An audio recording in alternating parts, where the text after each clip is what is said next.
Hola para Tilmispedia, kembali lagi di channel YouTube Tilmispedia. Perjodohan menjadi salah satu cara bagi setiap keluarga yang ingin anaknya segera memiliki pasangan hidup. Akan tetapi, salah satu kesalahan dalam perjodohan adalah memaksa salah satu anak, entah itu dari pihak perempuan atau laki-laki, agar mau menikahi pasangan dari pilihan orang tua. Tentunya, hal ini sudah biasa khususnya di Indonesia. Karena pada intinya orang tua ingin menikahkan anak mereka dengan seseorang yang menurut mereka baik. Cerita rakyat mengenai Siti Nurbaya yang berasal dari wilayah Sumatera Barat mengenai perjodohan adalah salah satu cerita rakyat yang sangat terkenal. Dalam cerita Siti Nurbaya diceritakan, Siti Nurbaya dijodohkan dengan Datuk Maringgi, seorang saudagar kaya. Padahal pada saat itu Siti Nurbaya sudah memiliki calon pasangan, yaitu namanya Samsul Bahrir. Maka dari itu banyak anak-anak yang dijodohkan menolak perjodohan orang tua dengan alasan masih aja ada perjodohan kayak sama Siti Nurbaya. Kali ini kita ngebahas soal perjodohan yang terjadi di Indonesia bahkan di seluruh dunia. Tapi kita akan bahas apakah fakta anak keturunan hasil perjodohan lahir dalam keadaan cacat? Dari website NU Online menjelaskan bahwa dalam perjodohan memiliki etika.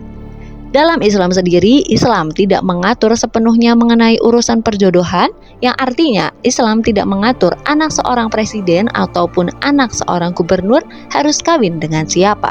Karena pada zaman Rasulullah SAW, kedudukan lurah, presiden, gubernur belum ada. Hanya saja dalam Islam memberikan garis-garis umum mengenai perjodohan. Perjodohan seperti yang Mimin jelaskan sebelumnya, pada intinya perjodohan bertujuan agar seorang anak, khususnya perempuan, memiliki imam atau pendamping hidup yang baik agar hidupnya tidak mengalami kesengsaraan. Dalam perjodohan ada yang perlu diperhatikan oleh orang tua, karena dalam suatu perjodohan perlu ada rambu-rambu. Salah satu rambu-rambu yang harus orang tua penuhi adalah saat anak perempuan khususnya dijodohkan dengan seorang laki-laki, maka orang tua perlu meminta izin kepada anak gadisnya apabila akan dijodohkan. Maka dari itu perlu adanya persetujuan dari sang anak dan juga orang tua. Dalam hadis Nabi SAW yang dikutip dari kitab Mawahibus Somad, dalam hadis riwayat Muslim yang berbunyi, La tungkahul bikru hatta tustadzanu wa iduna suku tuha, yang artinya jangan nikahkan seorang gadis perempuan sampai dia mengizinkan untuk dinikahkan, dan jika dia mengizinkan jawabannya hanyalah diam, yang bermakna bersedia. Kembali lagi ke laptop. Tentunya suatu pernikahan tidak selamanya tentang harta dan duniawi seisinya saja, tapi perlu adanya rasa kasih sayang atau ar-rahmah dan rasa cinta atau mawaddah. Dalam salah satu scene dalam film religi Hati Suhita yang rilis di tahun 2023 Mei, adaptasi novel Hati Suhita karya Ning Hilma Anis, terdapat scene sebagai berikut. Nggak akan ada satupun alasan yang bisa saya berikan kepada anak kita nanti kalau dia bertanya apakah dia dibawa ke dunia ini karena cinta. Dalam scene tersebut, Alina Suhita menolak untuk berhubungan badan dengan Gus Biru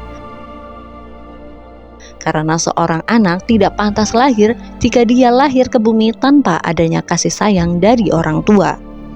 Film Hati Suhita menceritakan bahwa perjodohan mungkin bisa menjadi salah satu solusi, tapi perlu adanya keikhlasan dalam suatu perjodohan dan harus memulai ta'aruf apabila setelah melakukan ijab qabul sekalipun. Agar nantinya saat sudah siap untuk memiliki keturunan, sepasang suami istri sudah memiliki mawaddah warahmah. Seperti yang dikutip dari web Allo Dokter, menjelaskan bahwa hubungan seks dengan rasa cinta dan kasih sayang akan memberikan kebahagiaan dan kepuasan yang lebih. Dan efek dari hubungan badan yang penuh rasa kasih sayang dan cinta nantinya akan melahirkan keturunan-keturunan yang sehat dan tidak memiliki sifat fisik. Insya Allah. Faktanya, Tidak sepenuhnya anak keturunan hasil perjodohan akan lahir dalam keadaan cacat. Dalam dunia medis, admin sendiri tidak menemukan bahwasanya dalam hubungan seks yang tidak disertai rasa cinta dan kasih sayang akan melahirkan keturunan yang cacat.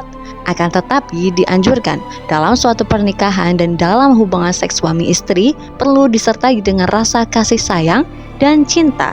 Karena dengan rasa cinta dan kasih sayang akan memberikan dampak lebih baik bagi keturunannya nanti. Semoga bermanfaat, kurang dan lebihnya mohon maaf. Sampai jumpa.